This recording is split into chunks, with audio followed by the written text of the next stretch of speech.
রসুল ডাইন পছন্দ করতেন। যুবক যদি প্যান্ট পরার সময় ডাইন পাও আগে দিতেন, খোলার সময় ডাইন পাও আগে খুলতেন, শার্ট পরার সময় ডাইন হাত আগে দিত, খোলার সময় ডাইন হাত আগে খুলতো, সর্বক্ষেত্রে যদি ডাইন ব্যবহার করত। মা বোনরাও তো ঘর ঝাড়ু দেওয়ার সময় যদি ডাইন ব্যবহার করত, তাহলে কিতাব আমাকে বুঝায় কিয়ামতের দিন আল্লাহ ডাকবে আইনা আসহাব আল ইয়ামিন, ডাইন আল্লাহরা কোথায় আসে? আল্লাহ ডাকবে ডাইনপন্থীরা কোথায় আসো? আমার বন্ধু ডাইন দিক পছন্দ করতো, তোমরাও পছন্দ করতে, তোমার আমার বন্ধুর লোক, আসো আমার কাছে। এই জন্য নবীর আদর্শ আলেম ওলামার কাছ থেকে শিখবো তো পাক্কা। আর সবচেয়ে বড় আদর্শ আল্লাহ রসুলের, যেটা আসতে দেরি, আমাদেরকে মেসেজ দিতে দেরি করেন নাই। আইসাই সেজদায় পড়ছেন, শানের রেসালত হইলে আমি শুনাইতাম, সিরাত এই জন্য শুনাইলাম না। জমিনে আসতে দেরি, সেজদা করতে দেরি করেন না। আমি বলবো সেজদা করেন না, আমাদেরকে মেসেজ দিছেন উম্মত সেজদা ছাড়া তোমাদের কোনো পরিচয় আমার কাছে নাই। যাওয়ার সময় চিৎকার দিতেছেন আসসালা আসসালা ওয়া মা মালাকাত আইমানুকুম, নামাজ নামাজ নামাজ, অধীনস্থদের সাথে ভালো ব্যবহার করবে, দুইটাই চিৎকার ছিল, আর কোনো চিৎকার ছিল না।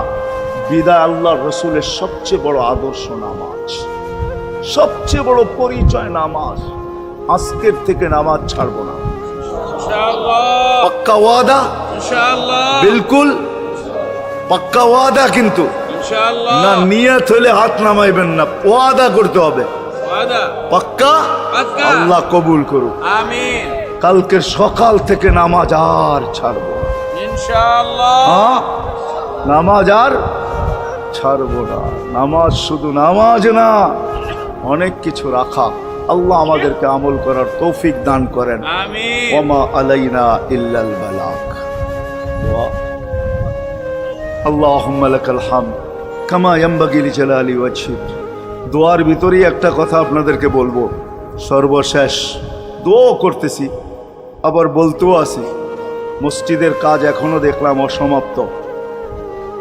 অন্য জায়গায় হইলে বলতাম না, কিন্তু মাধবদীর মতো জায়গায় এরকম একটা মসজিদের কাজ অসমাপ্ত থাকবে, এটা শোভা পায় না আমার মনে হয়। কেননা মাধবদী সারা বাংলাদেশের প্রাণকেন্দ্র বললে চলে, ব্যবসায়ী হাট বললে চলে, ঠিক না? আর আল্লাহ মাধবদীর মানুষকে কম দেন নাই, অনেক দিছেন। কি বলেন? 50 বছর আগের থেকে অনেক দিছে না আপনাদেরকে? ওইখানে এরকম একটা মসজিদ জীর্ণ শীর্ণ পড়া থাকবে অসমাপ্ত, এটা শোভা পায় না। এই জন্য সবার কাছে দরখাস্ত, যতটুক পারি এই মসজিদের সহযোগিতা করব। করবেন তো? আল্লাহুম্মা লাকাল হামদ কামা ইয়ানবাগি লিজালালি ওয়াজহিক ওয়া আযীমি সুলতানিক। আল্লাহুম্মা সাল্লি ওয়া সাল্লিম ওয়া বারিক আলা হাবিবিকা মুহাম্মদ। আল্লাহ, চাওয়ার বলার পর্ব ছিল শেষ, শোনার পর্ব ছিল শেষ, এখন ভিক্ষার পর্ব চলতেছে। মালিক, আমাদের মাথার উপরে আকাশ ছাড়া আর কিছু নাই। আয় আল্লাহ, আয় আল্লাহ, আজকে বিশ্বাস করি ওই মজলিসে বৈশা যেটা ফেরেশতা দ্বারা বেষ্টিত, ওই মজলিসে বৈশা যেটা রহমত দ্বারা ঢাকা, ওই মজলিসে বৈশা যেখানে সাকিনা নাজেল হইতেছে, ওই সমস্ত লোকদেরকে নিয়ে যাদের ভিতরে আলেম আছে, ওলামা আছে, তোলাবা আছে, দাড়ি পাকা আছে, যুবক আছে, জানি না ঘরে মা বোনরও হয়তো আছে, কে কোথায় বসে হাত তুলছে জানি না। মানকুই সবাইকে নিয়ে হাত তুললাম। এরকম জায়গার থেকে যদি আজকে খালি চলে যাই, আমাদের মাথার উপরে আকাশ ছাড়া কিছু নাই। আর গরিব বলে মাকলিক, তুমি এখন প্রথম আকাশে চলে আসছো, রাতের 3 ভাগের 1 ভাগ অতিবাহিত হয়ে গেছে, তুমি এখন ডাক দিতেছো, কে মাপ চাও, আমি মাফ করব। মালিক তাকায় দেখেন, আমরাই হাত তুলে বসে আছি, জীবনের গুনাহগুলো মাপ চাই, আর কোনোদিন গুনাহ করব না।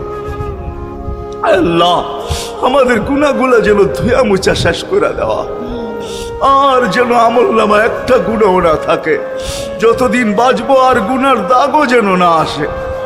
এই আয়োজন যেন কবুল হয়, আয়োজকরা যেন কবুল হয়, সাহায্যকারীরা যেন কবুল হয়, সহযোগিতাকারীরা যেন কবুল হয়, এটা কিয়ামত পর্যন্ত কায়েম আর দায়েম থাকে। আয় আল্লাহ, আয় আল্লাহ, জানি না কার কি পেরেশানি আছে, দূর করে দেন, কার কি প্রয়োজন আছে খাজানায় গায়েব থেকে পুরা করে দেন। কে ছোট না বড় অসুখে আক্রান্ত যদি হয়ে থাকে, শেফায়ে কামেলা আজেলা মুস্তামেররা নসিব করে দেন।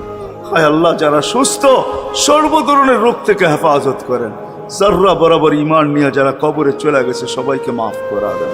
হায় আল্লাহ, যেই যুবকদের উদ্যোগে এই আয়োজন, হায় আল্লাহ, হায় আল্লাহ, কালকে সকাল থেকে ওদেরকে আর মদিনার যুবকদের মতো ছাড়া দেখতে চাই না, এদেরকে মদিনার যুবকদের মতো বানায় দেন। আপনার হাবিবের জমানায় মদিনার যুবকরা যেরকম ছিল এরকম বানায় দেন।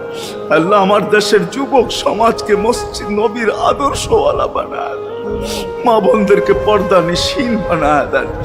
আল্লাহ, মসজিদের কাজকে কুদরত দ্বারা পুরা করা দেন। জানি না কার দ্বারা আপনি করাবেন, জানি না কার দ্বারা করাবেন। উম্মুল কিতাব তো আপনার কাছেই, আমাদের জানার কোনো ক্ষমতা নাই। কিন্তু আল্লাহ জলদা পূর্ণ করে দিয়েন। যা চাইতে পারলাম তাও দেন, যা চাইতে পারলাম না তাও দেন। সর্বশেষ আমাদের মা বাবাকে মাফ করে দিয়ে, বাচ্চা থাকলেও মাফ করে দেন। যারা চলে গেছে আল্লাহ, এদের মা বাবাকেও মাফ করে দেন। আল্লাহ, রব্বির হামহুমা কামা রব্বায়ানি সগীরা।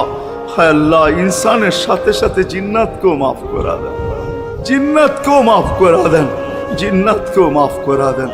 وصلى الله تعالى على خير خلقه محمد وآله وصحبه أجمعين برحمتك يا أرحم الراحمين.